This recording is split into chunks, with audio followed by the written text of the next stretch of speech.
Y damos ya la bienvenida a nuestro espacio de ASEPYME que tanto nos gusta. Muy buenos días. Hola, buenos días, José. Buenos días a toda la audiencia.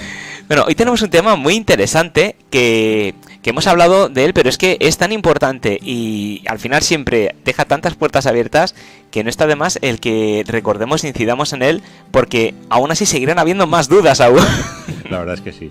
El tema de las herencias. Exacto. Y de las donaciones, aunque hoy, bueno, por lo que hayamos previsto y vamos a hablar un poco más de las herencias, es algo que trae a la población de cabeza. Además, precisamente, yo creo que fue la semana pasada, comentaban en televisión, no recuerdo si era Antena 3 o Telecinco, que aproximadamente cerca del 10% de las personas renuncian a la herencia por no poder hacer frente muchas veces a los impuestos que ellos Claro. o las deudas que exacto, bueno, eso lo preguntaremos después, pero no sé si eso es verdad, es un mito, si realmente... No, es verdad, porque en ocasiones y cuando quien recibe la herencia es alguien que no es un familiar directo, pues entonces, claro, los impuestos son tales que no pueden hacer frente. Y en muchas ocasiones porque lo que se hereda no es dinero, no es tesorería, no es liquidez, sino que son bienes.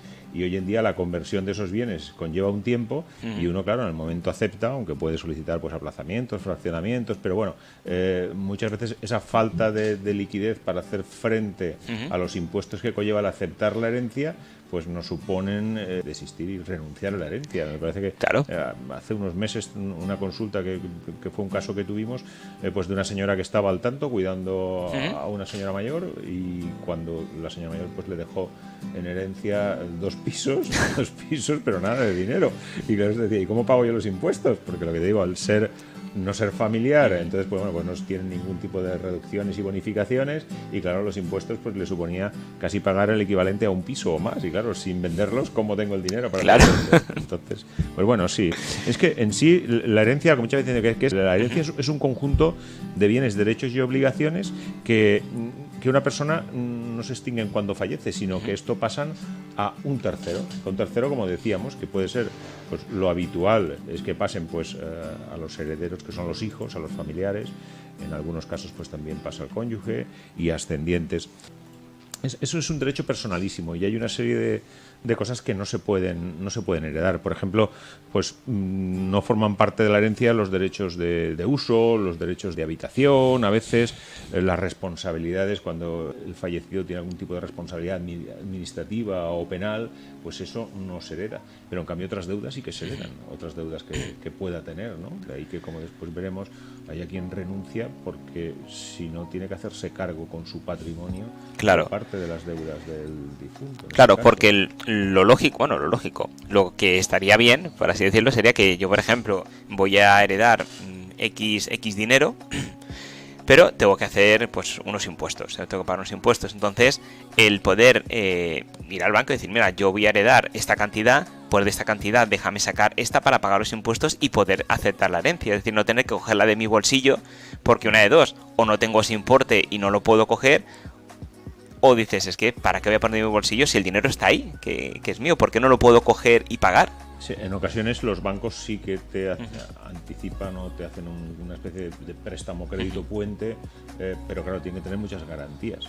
Porque tú dices que yo soy heredero de esto, pero ¿y cómo? Tienes que demostrárselo, y a veces los bancos prefieren no. O sea, yo he tenido casos de tener un heredero único con saldo en acciones, en fondos de inversión que va a heredar y que puede realizarlos inmediatamente para poder hacer frente, y el banco decir no, y tener que solicitar pues un crédito puente, que es pedir un préstamo el heredero para poder hacer frente a los impuestos, y acto seguido ya pues vender el fondo, las acciones, y poder recuperar dinero para atender el préstamo que tenía. Pero bueno, esto ya depende un poco del funcionamiento de las entidades financieras, ¿no? Porque la ley sí que te permite pues pedir aplazamientos o fraccionamientos, como después veremos, pues dentro de los 6 meses. Tú tienes 6 meses para liquidarla, y dentro de esos 5 primeros meses puedes solicitar un aplazamiento de hasta 6 meses más, y luego pues puedes solicitar aplazamientos, pero es que la herencia muchas veces viene acompañada de las plusvalías, porque también lo comentaremos después, de que cuando tú heredas inmuebles, pues no es solo que tengas que pagar sobre el impuesto sobre sucesiones, sino a veces también tienes que pagar por la plusvalía, que es el incremento del valor que se ha experimentado. Pero bueno, si quieres después entramos en más detalle. Muy bien, y bueno, importante, ¿quién puede heredar? Porque claro, está claro que padres, hijos, eso lo tenemos más o menos en mente, pero ¿alguien ajeno a ese núcleo familiar puede también heredar? Sí, vamos a ver, en principio los que el testador ha elegido libremente, que si en el testamento ha hecho constar que estos herederos son los que van a heredar.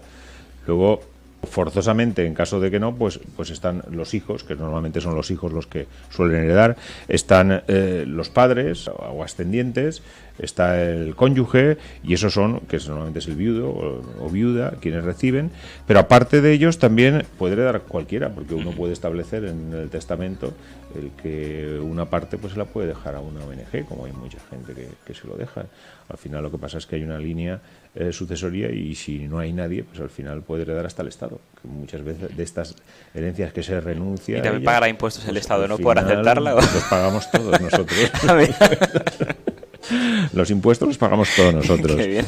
Luego, claro, cuando el que hereda, pues también se dan varias cosas. O sea, puede haber una condición suspensiva a veces, que se diga, bueno, se impone una condición para heredar, y otras veces, en vez de esa condición, pues se puede acceder a la herencia a través de una condición resolutoria. Pues se dice, bueno, pues si se cumplen determinados requisitos, pues este heredará esto. O sea, es decir, esto ya va a depender mucho de lo que el testamento haya hecho constar la persona. Claro. ¿Y tiene fecha de caducidad? Es decir, haz un testamento, tú no te enteras porque estás viviendo fuera, porque nadie te lo comunica, por lo que sea.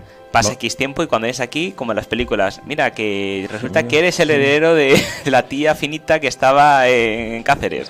Ayer precisamente, una anécdota, y perdón, luego te contesto la pregunta, salió un señor en la televisión, salió en las noticias además, y salía un cartel y el señor diciendo, estoy vivo. Y le digo, ¿cómo está vivo? Dice, sí, es que, y dice, hace 30 años que me fui, o 20 y tantos años, y dice, y claro, me han quitado la pensión, me la han quitado todos porque mis hijos dicen que estoy desaparecido, y yo estoy vivo, como diciendo, quiero mis derechos. Vamos a ver, sí, hay el plazo, el Código Civil establece que hay un plazo de 30 años para reclamar esta herencia desde que se tiene conocimiento.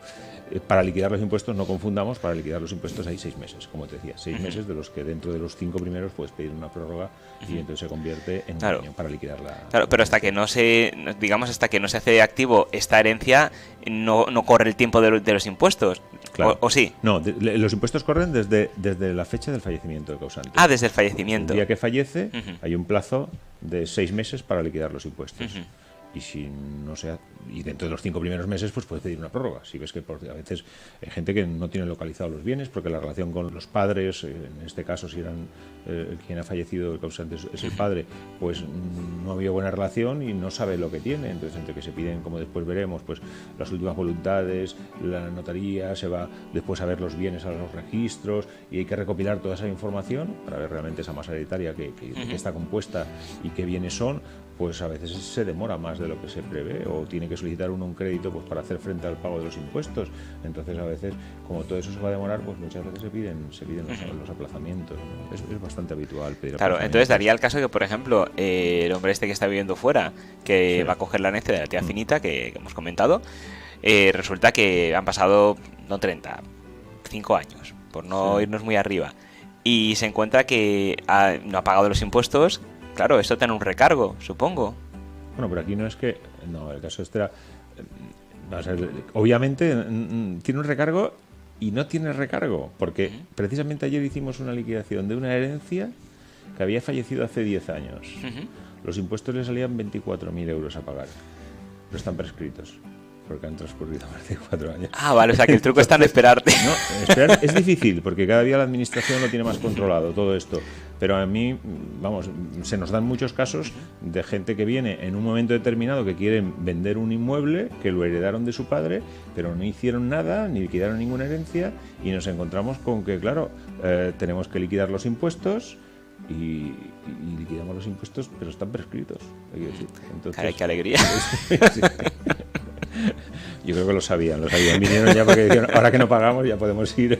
Si no, madre mía, los tienes de corote diciendo, madre mía, lo que voy a pagar, y te da la buena noticia. No, si ya prescrito, ¿no? No, ellos debían de saberlo, porque vamos, no pusieron mucho entusiasmo cuando les dijimos, pero esto sabéis que está prescrito. Sí, entonces no tenemos que pagar nada. Pues no, en principio no, pero hay que hacer los cálculos, hay que liquidar los impuestos. Lo que pasa es que al final, pues bueno, por prescripción no se tributa nada. Muy bien. Y una herencia, ya hemos definido un poco lo que es, pero ¿en qué parte se podría dividir? Sí, normalmente las herencias hay 3 partes. Estamos hablando, creo que lo comentamos ya en otra ocasión, está lo que es la mejora, la legítima y la parte de libre disposición, por decir como 3 tercios que se divide, ¿no? Entonces, la legítima es el tercio que es forzosamente que te puedo decir que prácticamente en el 99% de los casos no se les puede negar a los herederos, ¿vale? Porque los hijos, si tienen derecho a ese tercio de legítima, pues sí o sí lo tienen que recibir, salvo que se den unas circunstancias que contempla la ley, pues que hayan maltratado a los padres, que los hayan denunciado, que una serie de requisitos, pero vamos, no es lo habitual. Yo te digo que en el 99% de los casos se cumplen los requisitos y entonces ese tercio no se puede. Luego está el tercio de mejora, que como bien dice el nombre es una mejora que se da. Lo normal es que también ese se reparta entre los 3 hijos, pero bueno, el testador puede elegir si quiere, y en algunos, por ejemplo, esta semana pasada tuvimos un caso de una señora que tiene 9 nietos, tiene 3 hijos, no se habla con los hijos, Vale. y uno de los nietos pues tiene una enfermedad, una minusvalía, y sabe que no va a valerse por sí mismo de por vida. Entonces dijo, yo lo que quiero es dejarle esta mejora a mi nieto, porque creo que es quien lo necesita. Están en una posición muy buena, 2 de mis hijos, entonces no tiene sentido. Lo que les vaya a dejar yo a ellos no les va a solucionar nada, y pienso que sí. Entonces esa mejora se destina pues normalmente a favorecer a alguno de los herederos, o lo que hablamos, o los nietos, o hijos. Y luego está el tercio de libre disposición, que ese tercio, lo habitual también es que se reparte entre los hijos, pero que bueno, tiene total libertad para decir, bueno, pues esto quiero que se le deje, pues como decíamos, a esta ONG, o quiero que se le deje o a un familiar o a un amigo, o quiero repartirlo como quiera. Entonces se puede dar el caso, lo que hablábamos, de que una persona, pues bueno, pues tiene 3 hijos y decide, pues mira, pues la legítima te la dejo a los 3, luego la mejora, pues en vez de a los 3 se lo dejo a mi nieto tal, porque pienso que lo va a necesitar más que el resto, y el tercio de libre disposición, pues se lo dijo a mi amiga tal, pues que la pobre está impedida y tiene que pagar una residencia y veo que no llega a cubrirlo con la pensión que le queda, y al final, pues oye, pues contribuye así. Entonces, libremente puede hacer disposición de como quiera. Muy bien, y una pregunta que al hablar de la libre disposición, en Estados Unidos me suena que sí que ha habido casos y pasa. ¿Aquí en España se puede dejar en herencia todo, por ejemplo, a una mascota? Una mascota. Porque en Estados Unidos sí que sé, además un magnate de estos bastante excéntrico lo dejó todo a su perro, me parece, o a su gato. Pero aquí se podría hacer. Tendrá que nombrar a alguien, porque el gato no lo veo yendo al banco a sacar el dinero ni vendiendo el inmueble. Entonces lo que nombrará pues es aquí, me imagino, con un albacea a alguien que será el que se encargará de esa gestión y se dan instrucciones de lo que tiene que hacer. O sea, tú como puedes destinarlo a lo que quieras, pero que decíamos, con un compromiso. El compromiso es de hacer esto, tienes que hacer esto en beneficio de este animal. Pero claro, sí, eso lo vimos en televisión también, que lo he visto. Sí, pero vamos, no es lo habitual. A nosotros no se nos ha dado nunca ningún caso de que lo hayas dejado. No, estaría curioso. Y bueno, hemos hablado de las partes que se divide la herencia, pero la otra parte importante, ¿qué documentos son necesarios para tramitar dicha herencia? Hay 3 documentos muy importantes, o sea, a la hora de tramitarlo, aparte de los documentos que siempre nos van a pedir, porque se nos va a pedir, pues mira, la fotocopia del DNI del fallecido y de todos los que sean los familiares, una copia autorizada del testamento, porque hace falta saber quiénes son los herederos gracias al testamento, el libro de familia del causante, para ver realmente quiénes son los hijos, porque cuando se dice que los herederos son los hijos, en el testamento claro, ¿eran herederos los hijos? Bueno, pues el libro de familia para acreditarlo. Fotocopia de todas las escrituras de los inmuebles que son los que se va a heredar, en este caso, copia de certificados bancarios con los saldos que tengan bancos y demás, documentación de vehículos, porque es habitual, bueno, pues el que fallece tenía algún vehículo a su nombre. Esos son documentos que son imprescindibles para poder después hacer entrega. Pero en sí, los documentos necesarios para poder llegar aquí, el primero que tenemos es el certificado de defunción. O sea, lo primero para hacer cualquier trámite, el primer documento es el certificado de defunción. Claro. Normalmente el certificado de defunción lo emite el registro civil. Lo normal es que las propias compañías aseguradoras, con quien se tiene concertado las pólizas de deceso, pues lo aportan ellos, pero si no, cualquier persona llevando pues el DNI propio, o sea, si yo voy a solicitarlo pues con mi copia del DNI y los datos del fallecido, incluyendo pues que se incluya la fecha, el lugar del fallecimiento y todo, pues con eso el registro pues emite una certificación, ¿vale? Y entonces esta certificación pueden ser de dos tipos, porque a veces se solicita el certificado positivo, que en el caso de positivos porque se acredita la inscripción de que ha fallecido realmente y que está ahí. Esa inscripción puede ser de dos formas, o bien puede ser mediante extracto, que es que te emite un extracto, el registro con él, o puede ser literal, en la que pone pues todos los datos, que es lo habitual. Lo habitual siempre es pedir una certificación literal. Y luego puede ser negativo, que diga, bueno, quiero certificado de este que ha fallecido y resulta que este no, aquí no consta que esté fallecido. ¡Ostras! Bueno, pero, anécdota, pero que en sí es el certificado de función que va a hacer. Con este certificado, que este certificado es gratuito, ya se pueden solicitar más documentos. El segundo documento muy importante es las últimas voluntades, porque las últimas voluntades, con ello se consigue saber dónde está el último testamento que hizo el fallecido, para ver realmente cuál fue su voluntad, ¿no? Porque aquí una duda que tengo. ¿Qué tiene validez? ¿El último testamento firmado ante notario o un testamento escrito a mano y firmado a mano por la propia persona que deja la herencia? El último testamento, luego hablaremos eso, estamos hablando de los testamentos hológrafos, que luego si quieres los comentamos, pero el último es el que tiene validez, da lo mismo, como este hecho, el último es el que verdaderamente tiene validez. Entonces, si primero hizo testamento y después hizo un hológrafo, ten en cuenta que si el hológrafo tiene fecha posterior... Aunque no esté firmado ante notario. Sí, pero el hológrafo, como después verás los requisitos, pues es que tiene que poner la fecha, día, mes y año, tiene que estar firmado por el titular y tiene que cumplir una serie de requisitos. Si los cumple todos, que no se declara nulo, entonces ese puede tener validez, sí. Porque a lo mejor uno llega a un momento que en la situación en la que está, pues ya no está en condiciones de ir a la notaría o de firmar, y si lo hace, luego hay que acreditar, porque lo podrán impugnar y habrá que acreditar que realmente pues esa era su letra, esa era todo, claro, para ver la realidad, porque no esté manipulado, ¿no? Muy bien. Entonces, y luego para solicitar el certificado, pues bueno, hay un plazo es como todo, como tienes un plazo de 6 meses, pues esto todo hay que agilizarlo. Claro. Lo que pasa es que hasta que no transcurren 15 días desde el fallecimiento no se puede solicitar el certificado, ¿vale? Tanto este como el de seguros, que veremos después. Y entonces esto se solicita con un modelo, el 790, y vale, tiene un coste simbólico de 3,78 €, ¿vale? Y entonces, bueno, una vez tenemos ese certificado ya conocemos cuál fue la última voluntad, salvo lo que dices tú, que con hológrafo se puede acreditar lo contrario, y entonces con esa última voluntad, pues ya se va a la notaría donde firmó ese testamento para solicitar una copia simple, que es la que después nos va a valer para poder acreditar quién realmente era quien tenía derecho a los bienes, derechos, obligaciones, ¿no? del causante, ¿no? Claro. Del fallecido. Y luego también está el certificado de contratos de seguro de cobertura, porque es muy habitual que a veces el titular, o sea, el fallecido, el causante en este caso, pues haya contratado seguros. Hoy en día prácticamente la mayoría de personas que tienen una hipoteca tienen un seguro, para que en caso de fallecimiento pues la compañía de seguros se haga cargo del pago de la hipoteca, o a veces pues quieren beneficiar de algún modo con algún tipo de seguro. Entonces estos seguros también hay que solicitar un certificado, y ese certificado, el coste también es igual, simbólico, son 3,78, ¿no? Esos son muy bien. Los dos certificados habituales. Y también lo mismo, este también hay que solicitarlo a partir de los 15 días, antes no se puede solicitar. Claro, y en el caso que se diera que, por ejemplo, pues una persona hizo el testamento hace ya unos cuantos años, una persona mayor, y ya lo tenga preparadito, cerrado para cuando tenga que usarse, y diera casualidad que la notaría donde se ha hecho ya no existe, porque ha pasado tiempo y ya pues o ha cerrado, o ahora es una panadería o lo que sea.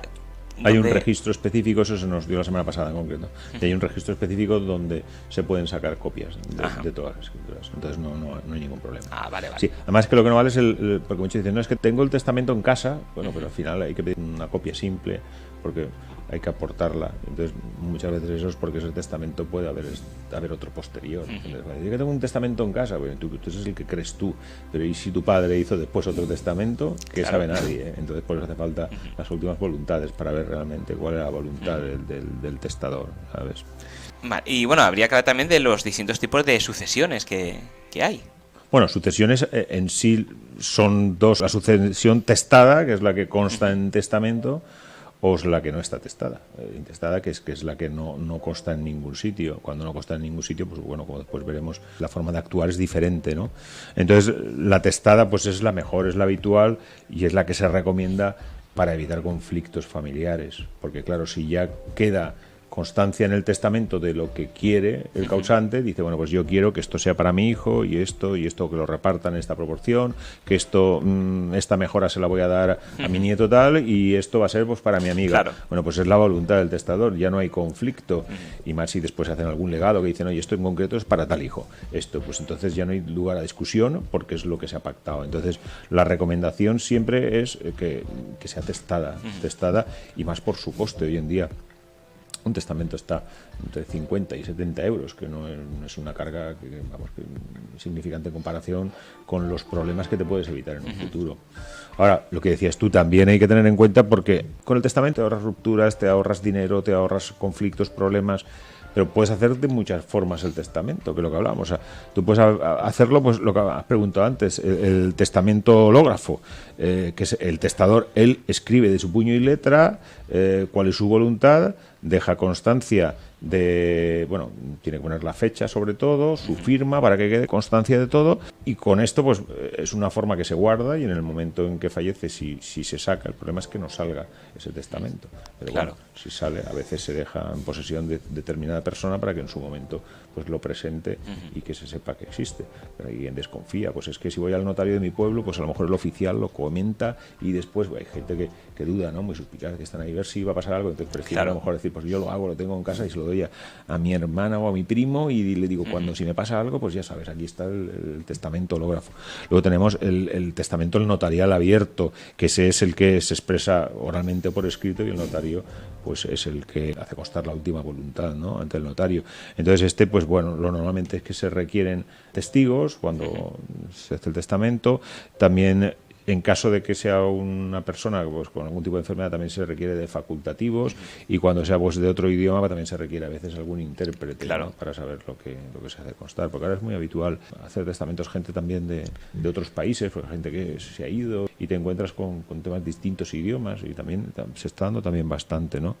Y luego el testamento cerrado también, porque este sería lo que hablábamos, el abierto, pero luego tenemos el testamento cerrado, que el cerrado únicamente conoce su contenido en el momento del fallecimiento. O sea, es lo que te digo, que se le da ya y el notario pues es el que da fe, pero nadie sabe el contenido de ese testamento, ¿no? A veces lo guarda, incluso se deja en depósito para que lo guarde el notario o así, ¿no?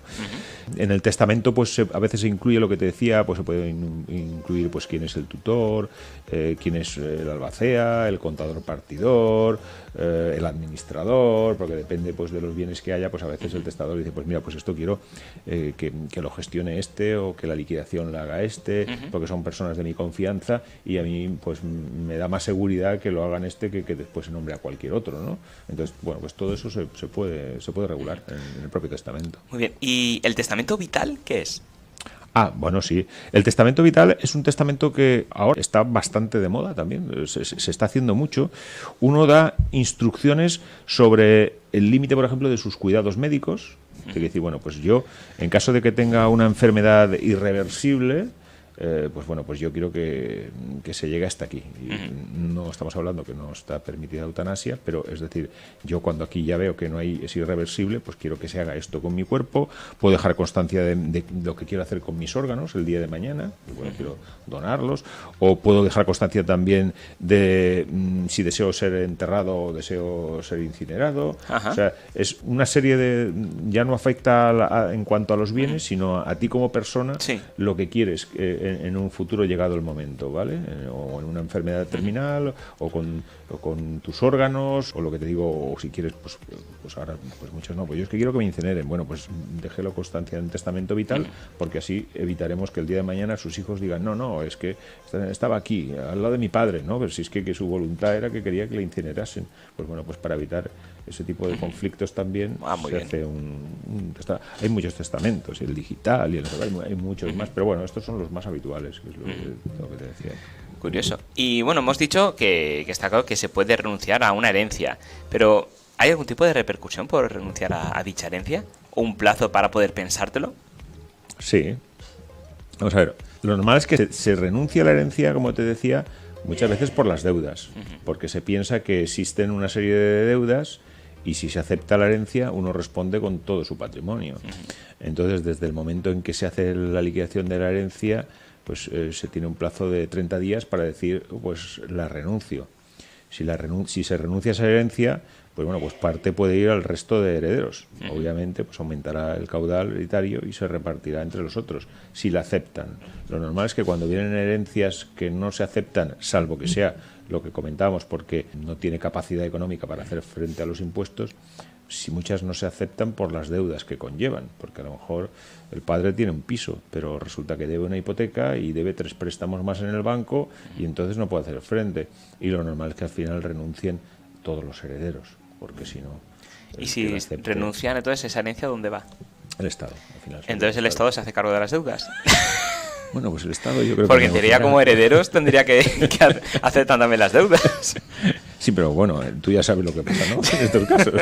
Hombre, que tenemos una parcelita de piso cada uno. ¿Qué pasó cuando muchas entidades financieras quebraron? ¿Qué ha pasado? Pues ¿quién se ha hecho cargo al final? El Estado, pero ¿quién ha pagado? Pues yo creo que con el déficit público que hay y la deuda que tenemos, pues ya sabemos todos dónde va. Al final todo sale de lo mismo, de los impuestos que pagamos todos. Entonces, si hay que pagar más, pues pagaremos más impuestos, porque no sé, la maquinita de hacer dinero no la tenemos. No, está claro, ojalá estuviera por aquí. Bueno, hay algunos que la tienen, ya lo sabes que sí que hay. Sí, que le hemos comentado a veces de que al final el que exista esta burbuja, realmente el dinero no existe, porque sabemos que ya no existe. O sea, lo que existen son números que están ahí moviéndose por cuentas y eso es lo que da valor. Pero cuando estaba respaldado por el patrón oro, pues tenía sentido, porque decías, lo que yo tengo es el equivalente a X gramos de oro. Pero hoy en día ya no tiene ninguna equivalencia. Entonces estamos hablando que estamos en un sistema fiduciario. Nos fiamos todos de que el billete que vemos, pues que vale, tiene un valor. Pero si mañana te dicen que no, pues ¿qué? Pues no vale. Te cambian. Tú ahora intenta comprar con pesetas a ver en cuántos sitios te las admiten ya. Pues se cambió el euro y ya no lo admite.